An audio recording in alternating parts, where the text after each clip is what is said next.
Numéro de grande analyse. L'actualité reste dominée par les dialogues entre Kinshasa et le M23. Est-ce que Kinshasa a fléchi suite aux pressions internationales pour avoir les dialogues directs avec les gens qui ont endeuillé des milliers de Congolais à l'est de la République démocratique du Congo? J'ai cité ici AFC M23, dirigé par Kone Nanga. Nous allons en débattre au cours de cette émission. Le gouvernement d'union nationale, tout le monde en parle, les interrogatoires sont sur toutes les lèvres, les états-majors s'activent. Comment entrer dans ce gouvernement d'union nationale? Est-ce que l'opposition va accepter la main tendue du président de la République, Félix Antoine Tshisekedi Tshilombo? Bien d'autres sujets qu'on a désiré 2 ans déjà. Pour quel bilan? Une structure des armements et la sécurité internationale, une structure du ministère de l'Intérieur, 2 ans déjà. Pour quel bilan? Voilà autant de sujets sur lesquels nous allons débattre avec mon invité, lui qui est l'habitué de cette émission. Lui, il s'appelle Joseph Kayembe. Joseph Kayembe, bonjour et bienvenue dans Grande Analyse. Merci beaucoup, cher Apollinaire. Merci pour l'invitation et je profite aussi de l'occasion pour dire, pour saluer tous les téléspectateurs et aussi tous les internautes de cette grande émission, et je suis content de participer à cette rencontre ou soit à cette émission. Très bien. Je rappelle que vous êtes le chargé de la sensibilisation de la CONADESI. Donc, je l'ai dit au sein de cet entretien, c'est une structure apparentée au ministère de l'Intérieur qui s'occupe de la sécurité internationale et des armements, c'est ça? Oui, je suis directeur chargé de sensibilisation et communication. Il faut dire que la CONADESI, c'est la Commission nationale du désarmement, sécurité internationale et lutte contre le terrorisme. Comment FM Télévision n'a jamais couvert vos activités? FM Télévision va vraiment faire ce travail-là. Comment? J'explique.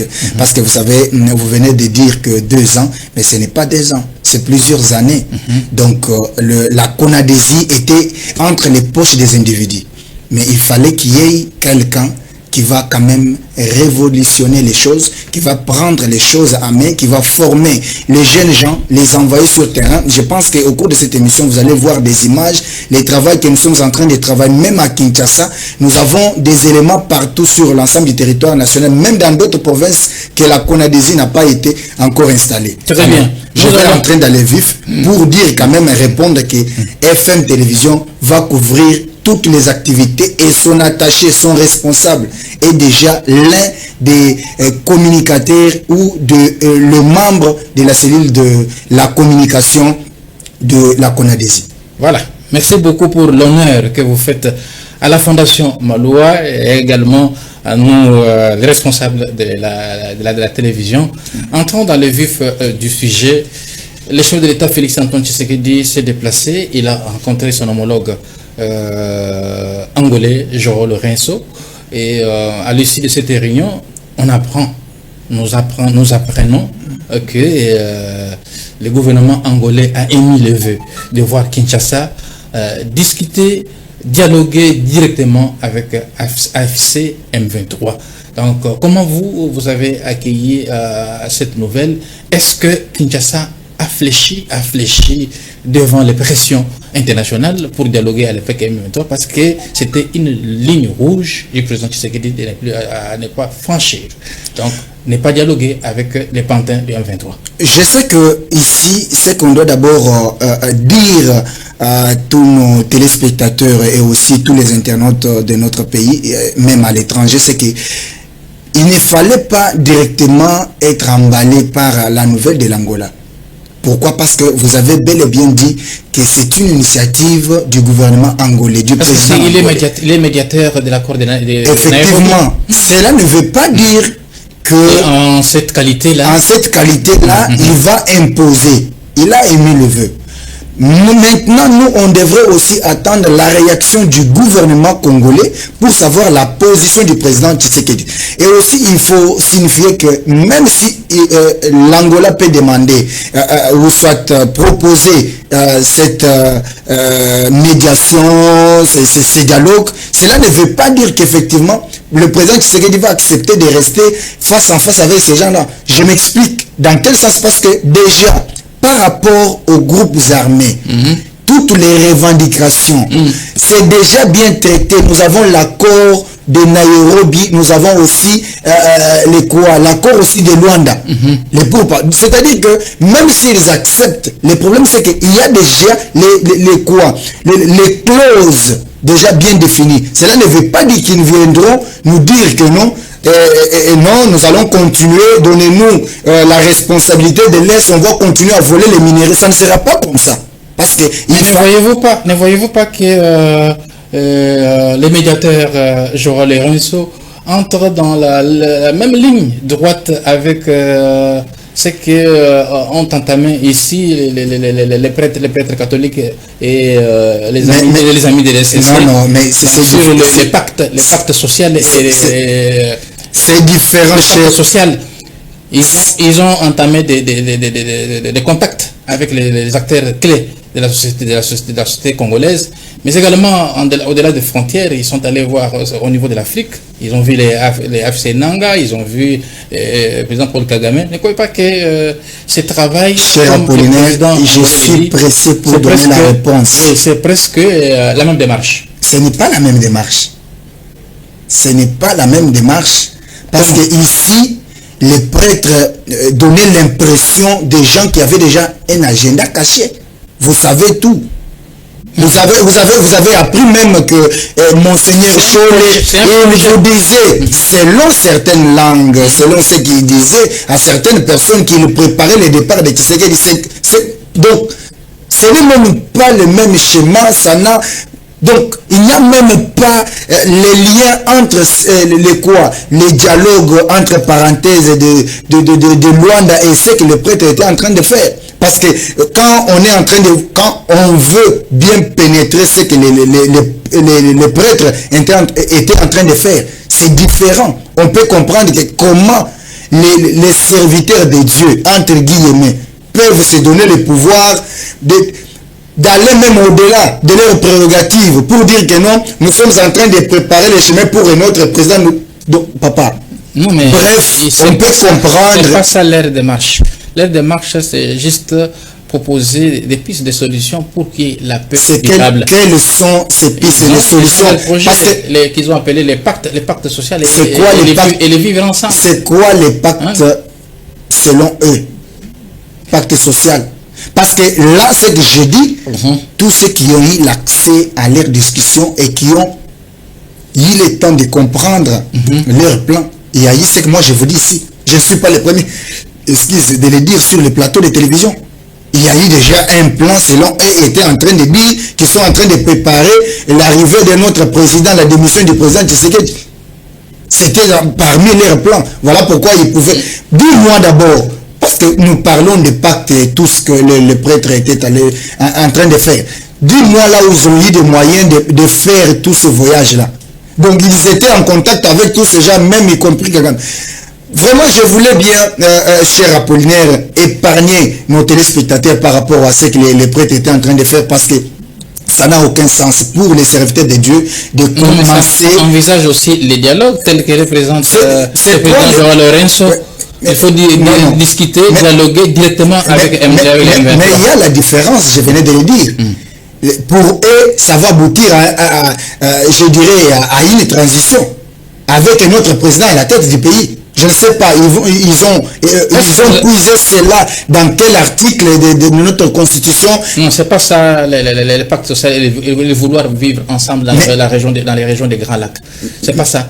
Mais c'était quoi? Parce que ce que j'ai dit, ça fait partie de leur plan. Voilà pourquoi vous les avez vus en train de parcourir, je dirais même le monde, l'Europe, un peu partout. Qu'est-ce que moi je veux dire ici? Les gens devraient comprendre que président Tshisekedi ne s'est pas encore prononcé par rapport à ce dialogue. On ne refuse pas les dialogues. Il a toujours dit qu'il est prêt pour dialoguer avec tout le monde, mais que ce soit pour la paix à République démocratique du Congo. Mais aussi... Pas avec les M23. Pas avec les M23. Pourquoi? Parce qui ont endayé. Effectivement. Mais si aujourd'hui, il peut y arriver, ce n'est pas une honte, ce n'est pas un péché d'accepter, peut-être de les écouter à travers un autre canal. Mais ça ne sera pas de la même manière. Parce que ici, il faut dire que pourquoi le président Tshisekedi refuse ou refuser, s'il a changé, refuser de parler avec les M23. Il faut expliquer ça. Donc ici, le président Tshisekedi refusait. Pourquoi? Parce qu'il savait que les M23 viendra pour défendre les vrais problèmes, les problèmes de leur mentor ou commanditaire qui est Kagame. Les Rwandais. Vous voyez pourquoi le président Tshisekedi refusait. Voilà pourquoi le président Tshisekedi disait qu'au lieu de rester avec les pantins, il fallait parler directement avec leur mentor, les commanditaires même de la situation. Donc voilà pourquoi il est refusé. Mais s'il y a une autre façon de voir les choses par les M23, parce que ici je répète, ça ne sera pas question de parler les situations du genre, nous allons intégrer l'armée, nous aurons la même mise sur la partie est de la République, Kagame va continuer à faire nommer les gens là-bas, on doit avoir les couloirs économiques, on viendra toujours voler, ça ne sera pas sur la table pour discuter. Donc voilà pourquoi nous voulons d'abord voir là où nous allons arriver avec cette proposition. Si réellement le président Tshisekedi est d'accord, on le saura. Mais jusque là, on n'a pas encore eu ni le communiqué, ni la sortie médiatique officielle du gouvernement congolais. Et pourquoi les structures internationales s'empressent à ce qu'on puisse ipso facto discuter avec les M23? Y a-t-il des agendas cachés? Bon, il y a plusieurs structures que nous connaissons, leur façon de faire. Ça, et pourtant, il y a eu plusieurs sanctions qui sont tombées. Et ça reste toujours des lettres mortes. Oui, je me pose la question, quand est-ce que ces sanctions seront en application? C'est ça même la demande de tout un peuple. Parce qu'on a sanctionné les Rwandais pour avoir tué, massacré des milliers de Congolais. On voudrait bien voir la communauté internationale, on voudrait bien voir toutes les grandes puissances venir et dire au M23 à travers le Rwanda, niet, que rester dans leur bureau climatisé et continuer à dire que non, ils doivent arrêter. Voilà pourquoi nous disons qu'effectivement, ce que vous venez de dire, on peut comprendre qu'ils ont des agendas cachés. Parce que depuis, ils nous amènent toujours où? Parce que si il ne fallait pas aussi, il fallait aussi le dire. Si les M23 ont sanctionné, voilà. L'Allemagne, le Canada ont sanctionné, voilà. Et dans tout ça, monsieur, la situation sur le terrain ne change pas. Pourquoi? Non, c'est ça ce que nous disons. Avec cette allure, même si on peut accepter aujourd'hui qu'il y aura les dialogues à Luanda, sachez que ça n'aboutira à rien. Pourquoi? Parce que si nos frères ou les terroristes du M23 et AFC viendront encore pour leurs intérêts, ça ne marchera pas. Ou soit pour les intérêts de leurs commanditaires. Voilà pourquoi nous tous nous déplorons le fait que depuis que les sanctions ont été toujours prononcées, et tel pays, tel autre pays, on ne voit rien jusque-là. Sur terrain, les M23 continuent encore à massacrer, à tuer, à voler les minéraux à travers le Rwanda. Et on se demande si réellement la communauté internationale et d'autres grandes puissances sont sincères envers la République démocratique du Congo. Très bien. Une autre question. L'ancien président de la République, Joseph Kabila Kabange, dans une interview accordée à la presse namibienne, il dit qu'il a encore un peu d'énergie pour servir la nation. Par quelle baguette magique va-t-il servir la nation? Oui, en quelque sorte, il a raison, parce qu'il peut servir la nation en tant que sénateur à vue. Il n'est pas actif. Mais c'est ça. Il devait revenir aux affaires. Ça n'arrivera pas. Ça, il fallait le dire. Il a fait des nominations au sein du PPRD. Minako est devenu le vice-président du parti. N'est-ce pas la volonté des partis de s'organiser pour la conquête du pouvoir? Oui, comme tout parti politique a comme objectif de conquérir le pouvoir. Oui, il peut organiser son parti politique, mais à travers quelqu'un d'autre.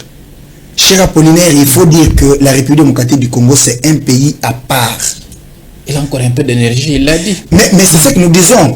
Son énergie-là, il peut aussi l'appliquer dans d'autres fonctions. À la société civile, par exemple. Par exemple.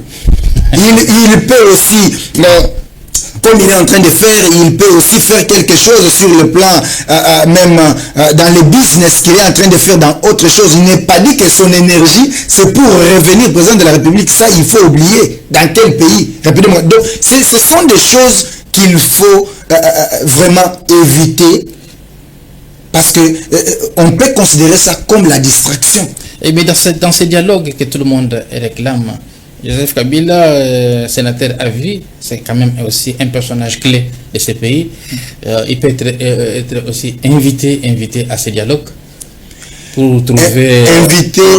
Invité, bon, oui, il peut être invité, mais aussi il faut confirmer et aussi dire à travers ses sorties médiatiques, on a compris qu'il est derrière les AFC, les mouvements de Corneille Nangaa et aussi M23, parce qu'il soutient les rebelles, les terroristes qui ont tué les Congolais. Donc on peut l'inviter d'une manière ou d'une autre, parce qu'on peut comprendre, analyser clairement, c'est ce que Félix Tshisekedi vous a toujours dit, Augustin Kabouya l'a toujours dit, et on peut passer des journées où on continue toujours à ingérer Kabouya, à ingérer Tshisekedi et les autres, mais il fallait donner temps au temps pour comprendre qu'effectivement Kabila Joseph est derrière les terroristes qui ont tué les Congolais. Il a fait 2 sorties médiatiques. Quand est-ce qu'il a déjà condamné ce qui se passe à l'Est? Quand est-ce qu'il a eu même une minute de compatir avec 2 millions de Congolais que le Rwanda a tué à travers ces gens-là? Il a trouvé que la situation perdure donc, à l'Est du pays. Il s'invite, il veut donner quand même sa contribution, infime soit-elle. Quelle autre contribution, dès lors qu'on a compris qu'il est, c'est lui le commanditaire même, c'est celui qui finance les M23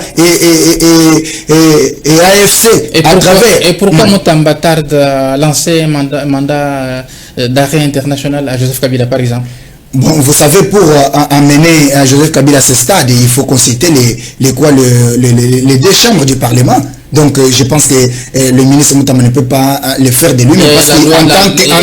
La loi portant fonctionnement et organisation sur les anciens présidents de la République, voilà, qui les sécurise. Tant que les 2 chambres ne se sont pas encore prononcées, on ne peut pas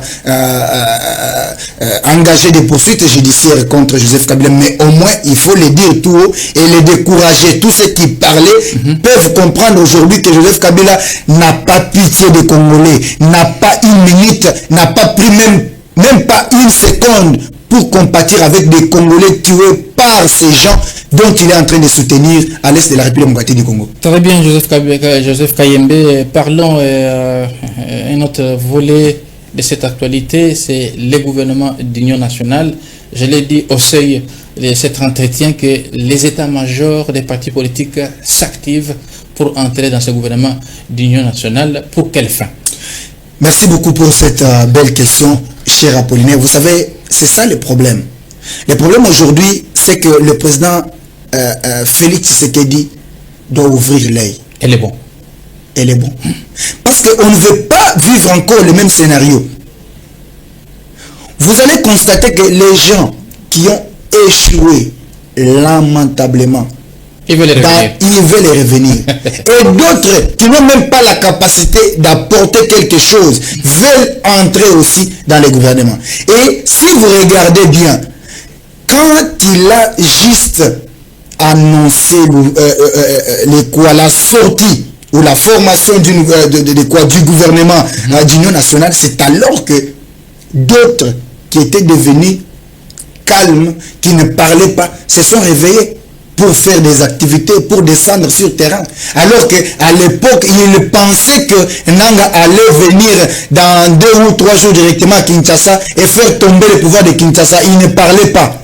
Mais il continue à bouffer avec l'argent l'argent de l'État et être tout autour du président de la République. Moi, je pense qu'au jour d'aujourd'hui, que le président a compris et il devrait bien faire les choses. Il doit éviter de s'entourer avec des vautours, s'entourer avec les gens qui n'ont rien à perdre pour la République démocratique du Congo. Ils sont là uniquement pour leurs propres intérêts. Voilà pourquoi vous voyez aujourd'hui, ils sont sur le terrain, ils donnent des messages, etc. Mais vous les avez vus, quand Goma est tombé, Bukavu est tombé, combien sont passés même par ici, même à travers d'autres médias, pour ne fût-ce que dire un mot, tenons, Félix Tshisekedi, nous sommes avec vous. Non, non. Mais il faut attendre que le président leur dise en face que je suis déçu de la façon dont vous travaillez. Même cette histoire de l'union sacrée, tout le monde était dans sa maison. Ils étaient déjà en contact avec Nanga. Ils attendaient qu'on leur dise tout simplement que Nanga est à Kinshasa. On a restructuré l'union sacrée. Mais pour quelle fin? Cette histoire-là. Il y a eu des nouvelles tests qui sont entrées. Vous avez déjà vu le présidium de 40 personnes. Ce sont des histoires compliquées. Il faut qu'on se dise des choses vraies. Qui a confectionné ça? Qui autre? Qui autre? Alors, autre question, Joseph Kayembe. Est-ce que, donc, on parle du gouvernement de l'Union nationale, un gouvernement d'union nationale, est-ce que l'opposition va-t-elle accepter la main tendue du président de la République, Félix Antoine Tshisekedi Tshilombo? Donc, vous pouvez voir Jean-Marc Abound venir, par exemple, ou soit Joseph Kabila venir parce qu'ils sont dans l'opposition, ou Martin Fayulu venir dans ce gouvernement d'union nationale? Je pense qu'une opposition républicaine, dont notamment ce que l'ancien Premier ministre est en train de faire, Mozito, et les autres qui ont l'amour de ce pays. Quand deviendra-t-il si ces gens n'acceptent pas la main tendue du président? Le Congo va toujours avancer. Mais je sais que ceux qui ont l'amour de ce pays vont accepter d'apporter quelque chose et vont entrer dans ce gouvernement. Voilà pourquoi le président devrait faire un effort pour éviter encore de nommer ou de faire retourner les personnes qui n'ont pas de capacité d'apporter quelque chose pour le bien de notre pays. Mais miser sur la qualité, sur la formation, mais aussi les compétences. Parce que si on va encore faire l'union sacrée bis ou soit les souminois bis, ça va servir à quoi? Donc il faut chercher, les gens sont là, les Congolais intelligents sont là, ceux qui ont l'amour de ce pays existent encore, et éviter de prendre des personnes qui sont là, je venais de le dire tantôt, et qui cherchent à tout prix, ils sont en train maintenant, ils sont devenus des atalacs. Ne trouvez-vous pas qu'en ces temps de crise, c'est une vraie aubaine pour le président de la République de changer la classe politique? C'est ça l'opportunité même. C'était même le moment. Parce que vous savez, le renouvellement de la classe politique. Parce que vous savez, chez Apollinaire, c'est qu'on devrait comprendre, ça on l'a dit. Le président Tshisekedi devrait fournir un grand effort pour se débarrasser avec ceux qui ont longtemps ramené ce pays trop bas. Mais il faut tenir aussi compte de l'expérience. Quelle expérience? Ils ont cette expérience. Qu'est-ce qu'ils ont déjà changé avec cette expérience? Aujourd'hui, même si on peut parler en mal de Moutamba, il est jeune, mais on peut comprendre que Moutamba est en train quand même de travailler. Expérience, quelle expérience? Ils ont là, il y a même ceux qui ont travaillé depuis Mobutu. Non, c'était le moment que le président se débarrasse avec tous ces vautours. Ces vautours qui ont travaillé pendant 18 ans avec Joseph Kabila. Ils continuent à être toujours là. Il les ment du jour. Du jour le jour, non, nous sommes avec vous. Alors qu'en réalité, ils ne sont pour rien. Voilà. Autre question, Joseph Kayembe. Le chef de l'État a restructuré son cabinet. N'est-ce pas un signal fort du renouveau? Effectivement, nous attendons ce renouveau-là. On voudrait bien voir comment les choses vont se faire autrement. Parce que nous ne voulons pas qu'il y ait encore des scandales, qu'il y ait des détournements, qu'il y ait des gens dans les cabinets du président de la République qui sont là et qui sont là en train de faire les travaux des ministres, qui vont recevoir l'argent pour aller exécuter des travaux dans des provinces et puis détourner ça. Donc, nous attendons de ces cabinets quand même un travail remarquable. Nous refusons qu'il y ait encore du surplace. Voilà. Et parlons autre chose, Joseph Kayembe, pour boucler complètement, boucler la boucle complètement à cet entretien. Parlons des CONADESI, parce que vous faites partie de cette structure, donc une structure du ministère de l'Intérieur qui s'occupe du désarmement, la lutte contre le terrorisme, la sécurité internationale. Donc vous avez dit que ça fait pratiquement plusieurs années que cette structure existe, mais ça existe pour quel bilan? Merci beaucoup, cher Apollinaire. Je le disais tantôt, c'est sur ce plateau que j'étais en train d'expliquer aux téléspectateurs que la CONADESI a été créée depuis 2016. Il y a eu ce qu'il y a eu. Il y a eu beaucoup de problèmes. Ça fait pratiquement 9 ans. 9 ans. Mais pour voir les activités à impact visible, c'est pratiquement seulement 2 ans. Voilà. Il faut attendre maintenant la nomination du général Kassoumali. Qu'est-ce qui s'est passé? Il y a eu que les gens quittent la somnolence vers le travail. C'est la nomination d'un secrétaire permanent, actif, qui s'y connaît, qui a l'amour de notre pays. Il s'agit du général Placide Prosper Katumba Imbouloumou. Qu'a-t-il fait pendant les 2 ans qu'il est là? Merci beaucoup. Dans les temps qu'il est, d'ailleurs, il n'a pas encore totalisé 2 ans, mais il a déjà fait beaucoup. Nous sommes déjà à la 15e province dont la commission a été installée. D'ailleurs, je vais vous demander une petite image pour voir à travers nos services. On est en train de voir les camions, des grands cars comme on les appelle, qui viennent de la Zambie, qui quittent la Zambie pour le Haut-Katanga. Et il faut avoir quand même un service qui travaille pour comprendre qu'il y a des chauffeurs. D'accord. Donc si la régie est de connivence avec moi, voilà, qu'on nous balance cette descente dans les Haut-Katanga, oui, donc de la CONADESI, ouais, et puis on revient sur ces plateaux pour en débattre. Merci. Avec force détail. Je sais que vous écoutez aussi Swahili, français et pilinga. Solution. Tunapata solution shiba chauffeur mubalabala. Mukusimamisha makamio beko balakatala kutupatia makamio yetu abapeli wana kutumika kwabo beko umukumbe ba chauffeur étranger beko balatembea na maarme. Hii camion ni ya Somalien. Les camions que vous voyez ici c'est pour un Somalien. Monsieur, regarde ici. Regarde ici. Tosha sura yako mzuri hapa. Unaona huyu Somalien. Tunamubamba hapa kwa barriere ya ndani ya ba chauffeur tu na étranger eko na arme, eko na revolver mu motoka. Papa bamba hivi, bamba hivi. Tunapaka nani inspector? Yeye onesha ile revolver. Fungula pale. Njoo huyu Somalia. Somalia huyu. Tunambamba na nani? Ile. Toa papa, tosha. Acha makelele yako. Tosha. Mungu, unataka nini? Umbafu. Tunambamba. Yoi, unaona pale? Yo ile pale. Yo ile pale. Mwizi wa Somalia. Mbona anataka kupata makamio yetu? Kumbe ni banani? Leta telefoni. Mwizi. Kamio yake yoi. Kamio yake yoi. Mwizi. Tunakia kupata mapreuve maintenant que abapendi kuacha makamio yetu, kumbe tuko déjà infiltré. C'est ça les camions. Plaque yoi liko pale. 03 78 AX 05.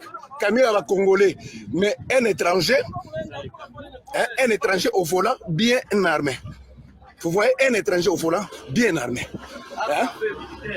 Donc il n'a rien comme document. Il nous dit que c'est un réfugié. Aujourd'hui c'est le 2e jour qu'on est en train de contrôler ces gens ici. C'est un peu ça les amis. Nous sommes au niveau de Kimpembe. Bonjour les Congolais. Leo tunaitika mvita yetu, tunapata solution shiba chauffeur mubalabala mukusimamisha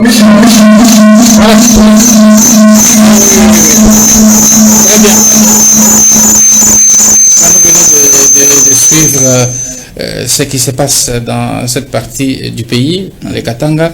Donc, c'est que la CONADESI est en train de faire du bon boulot coup de chapeau au général Katumbaï, Placide Katumbaï, donc pour ce travail de titan que vous êtes en train d'abattre pour la sécurité internationale, la lutte contre le terrorisme. Donc, est-ce que vous avez un mot à placer? Effectivement, parce qu'il faut le dire, que tout ce qu'on est en train de faire ici, on le fait avec les moyens des bords. Depuis qu'on avait désactivé la ligne budgétaire. Ça fait partir des grandes actions. Des grandes actions. Ça s'est fait comme ça sur l'ensemble du territoire national. Mais si vous n'avez pas de moyens, parce qu'il faut envoyer les gens sur le terrain, il faut avoir des matraques, il faut avoir des instruments, des matériels qui détectent qu'effectivement vous avez des armes. Et on doit faire ce travail. Si on ne fait pas bien ce travail, on aura toujours les problèmes de mort, d'insécurité dans notre pays. Voilà pourquoi la CONADESI est en train de faire. Ça, c'est les résultats de ce qu'on est en train de faire. Et nous demandons à l'autorité budgétaire, notamment le ministre du budget, et aussi au gouvernement de pouvoir activer la ligne budgétaire de la CONADESI. Il y a une quotité qui a été allouée à cette structure. Mais effectivement, on n'a pas encore réussi ça. Vous savez, même pour passer sensibiliser, parce que nous avons plusieurs missions, notamment sensibiliser, vous avez vu, on était récemment, la semaine passée, nous étions avec le général lui-même dans des territoires, dans la province de l'Équateur. Nous étions à Yingende, nous étions à Bikoro, etc., en train de sensibiliser la population. C'est-à-dire quoi? On a comme expérience que ceux qui ne travaillent pas, perçoivent des millions. Mais ceux qui travaillent sur le terrain, qui se donnent corps et âme, il y a des crocs en jambes. Qu'est-ce que nous demandons aujourd'hui? Mais le ministre de la Justice doit s'en saisir. Effectivement.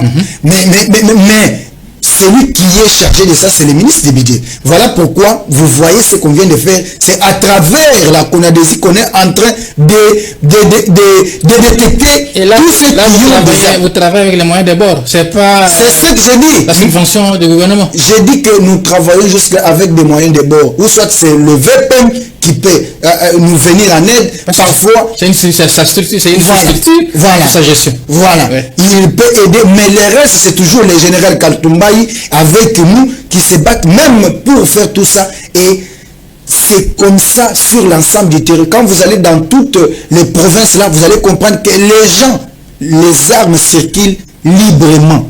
Mais il faut descendre, il faut sensibiliser, faire comprendre à la personne qu'on ne peut pas détenir l'arme de n'importe quelle manière. Toi, tu es de la sensibilisation. Voilà. Pourquoi utiliser cette stratégie comme on l'avait fait à l'époque Ngoïmoulunda, donc $100 contre armes, pour récupérer. Mais c'est ça le problème. Si on veut faire les $100 contre armes, c'est-à-dire que je vais prendre mes $100 à moi. C'est-à-dire qu'il faut que le gouvernement nous donne des moyens pour même utiliser. Voilà. Même quand nous étions partis, c'est parmi les questions que la population nous donne, nous pose. Je vous donne un exemple. À Yingende, Bikoro, etc., on nous demande au cours d'une séance de sensibilisation. Moi, une personne vous dit, j'avais acheté l'arme ici pour faire telle chose. Mais j'ai refusé, je vais rendre l'arme. Mais mon argent va partir comme ça. Mais il faut avoir l'argent pour lui remettre.